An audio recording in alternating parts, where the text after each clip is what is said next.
Valuation is the heart of investing. Without it, we're just guessing in the dark. It's the process that lets us cut through the noise and get to the real question. What is this business truly worth, and why? It's how we figure out what a business is really worth. Not just what the market says today, but what it could be worth tomorrow. Think of it like buying a house. You compare prices in the neighborhood, check the condition, and decide if it's a good deal or if you should keep looking.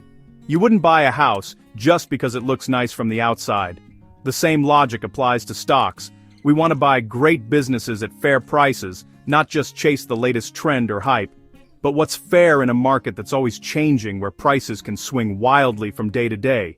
That's where valuation multiples come in. Simple ratios that help us compare companies quickly, even across different industries or business models. These multiples, like price to earnings or price to sales, show if a stock is expensive or cheap relative to its peers, giving us a shortcut to deeper analysis. Imagine two vendors selling apples. One charges more, but the apple is bigger and juicier.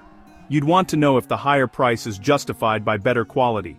Multiples help us look past the sticker price and focus on what we're actually getting for our money, making smarter choices. They force us to ask, what are we really getting for our money? Are we paying for growth, stability, or just hype? In this video, we'll break down two of the most popular valuation tools, the price to earnings, PE ratio, and the enterprise value to EBITDA, EV/EBITDA ratio, and see how investors use them every day. We'll see what they measure, how they work, and when to use each one to make better investment decisions.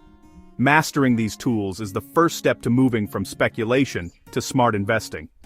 Let's get started on your journey to understanding value.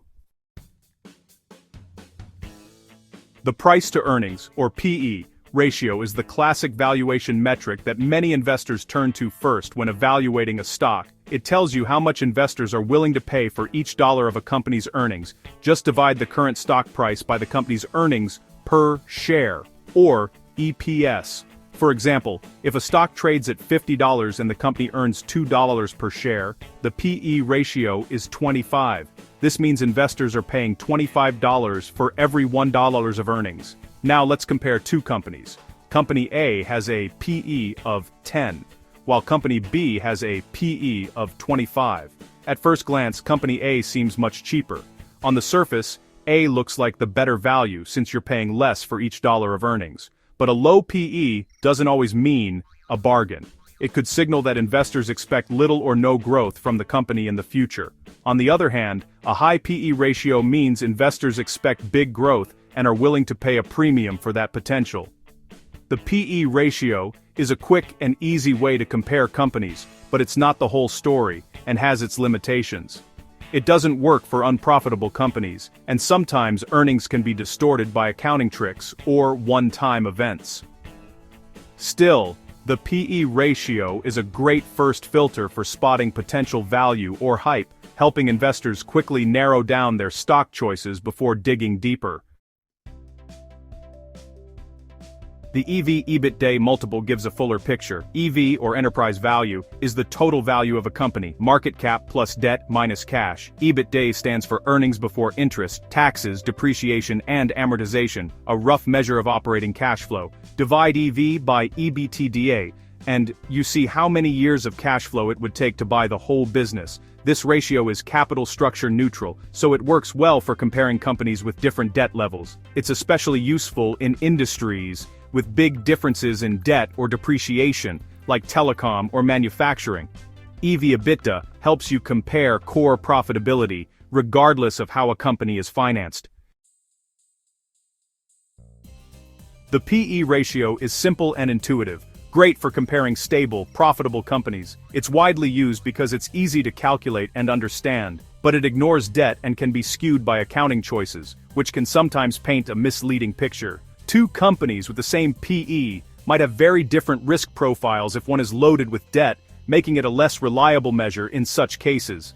EV/EBITDA shines here, since it factors in debt and strips out accounting noise, providing a clearer picture of operational performance. It's better for capital-intensive industries and for comparing companies with different financial structures, offering a more nuanced view. Still, EBITDA isn't perfect. It can overstate cash flow by ignoring capital spending, which is crucial for long-term sustainability.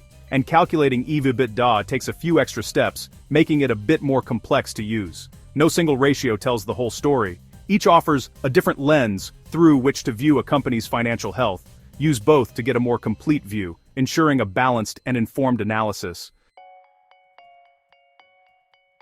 Use the PE ratio for mature, stable companies with similar debt levels. Think consumer staples or utilities. For companies with lots of debt or in capital-heavy industries, EV/EBITDA is your go-to. If a company has negative earnings, PE won't work, but EV/EBITDA might. Start with PE to screen for value, then check EV/EBITDA for a deeper look. If the two ratios tell different stories, dig deeper. There may be hidden risks. Never rely on just one number. Combine metrics, understand what they reveal, and always connect the numbers to the real business. That's how you move from guessing to real investing. 9.